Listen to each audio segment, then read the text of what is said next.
Until the Last Moment is one of my favorite pieces I've ever written in my life, and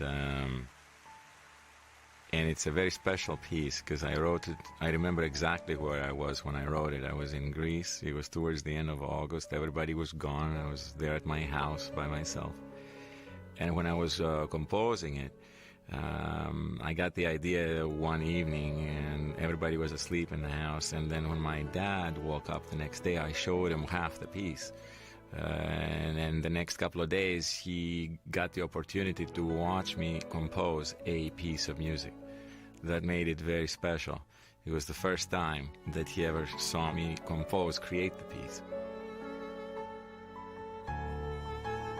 It's an old piece of music.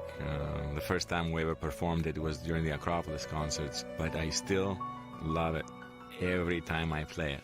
And I was telling him, eventually I said, you know, here I'm going to put the cello, and in this part there'll be the orchestra, the violins will begin, and I could sort of sing it for him while I was playing it at the piano in the house. And then I remember I left and I came to America, and it took me a few months, and the piece of music came together, and he finally heard it with the orchestra. It's just, those are moments I'll never forget. You could see tears in his eyes, and he enjoys the piece anyway. He likes Until the Last Moment.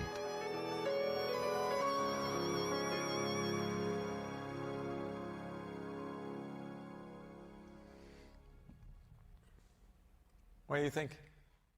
I wake up in the morning, I drink a lot of coffee, and I just begin working. What kind of work do? I do everything. This whole orchestra up front gets pulled apart to its basic parts. So each violin has a single microphone, or sometimes two microphones, and it has its own channel on the console. There are two consoles that control all the sounds. So essentially what we're doing was just taking the whole orchestra apart to its basics, bring them in the console, treat each instrument separately, and then put it back together and amplify it. That's the only way you can get punch out of the sound. These are click tracks that we play to so that people can stay locked, and also it feeds video and it feeds the lighting guys and everything, so everything stays locked. I work very hard, I pay attention. Put an EQ on 3 and 4. I work with everyone as closely as possible. Charlie, start from the beginning and just go on the 3 chords there, because people can't figure out where the song is if there's no singing. It's endless hours and days and weeks and months. And sounds great, let's do it again. It's perfect. Do it again. I have a concept, I have an idea. It's a very strong idea usually in my mind, and I hold on to it. That's what creativity is. That's what creating something is. You see it in your mind's eye. You hear it in your mind's ear. You know exactly what it is. And I don't lose touch with that. The goal is to try to finish every tune. We'll try not to get stuck. If somebody needs to go through their solo, maybe I'll pause for a second, run the solo part one time, and then move to the next song, and the next song, and the next song. I'm going to try to drive straight through rehearsal so we can finish early, because I also don't think I'm going to last very long today.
All right, well, standing in motion is great.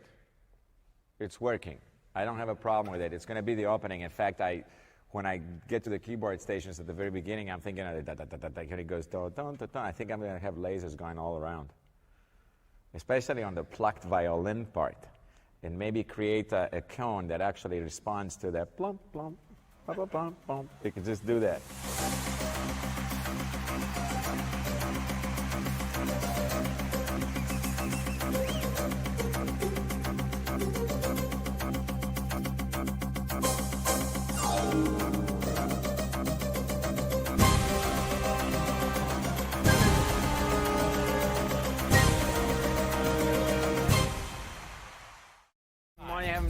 This is a collaborative art form. You know, you have a lot of people. You have lighting directors, camera people, directors, sound engineers, musicians. There's a lot of things going on simultaneously. So it does tend to take a life of its own. I'm just trying to keep it so that the life it takes is very close to what I really wanted in the first place.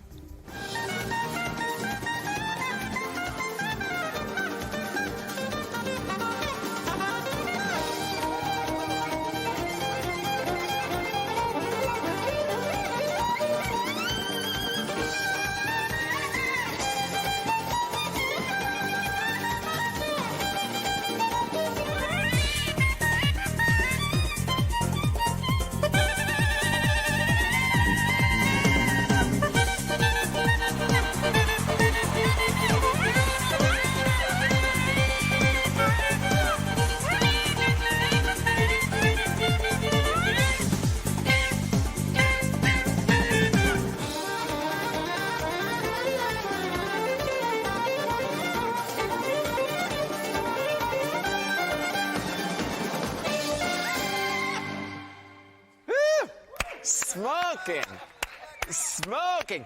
Okay, let's do it again. No. I really love Sacred Ground. It starts out with Hammer Dulcimer doing the groove, and that whole thing came about just one of those deals in rehearsal where we start playing, and Yanni says, I like that. We might open the show with that, you know, and we did for a while.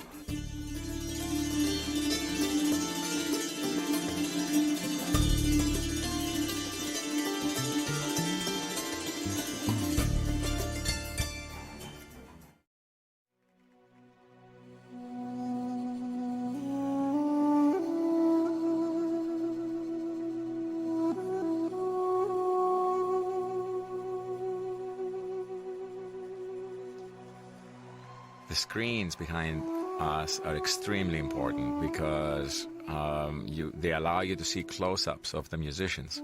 And it's extremely important to see the expressions on the musicians' faces and what it takes to make the sounds they make.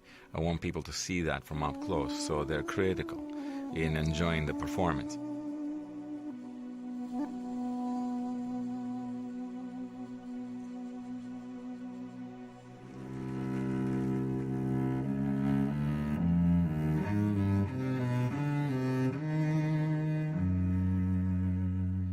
Sasha Alexander Zhirov from Moscow.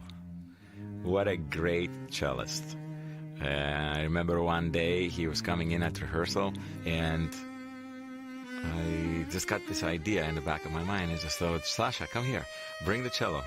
And we sat down and said, look, I have this idea. We can have a cello solo in the middle of the concert, but it has to be full of fireworks. It has to be exciting. It has to be emotional. It has to be beautiful, because the cello is such a gorgeous instrument, but its sound is delicate. It could get destroyed very easily by drums or bass or keyboards or anything else around it. It tends to disappear.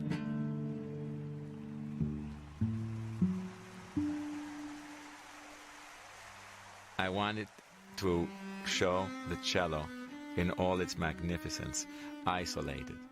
And Sasha is such a powerful cellist, powerful performer. He doesn't just play the cello, he attacks the cello.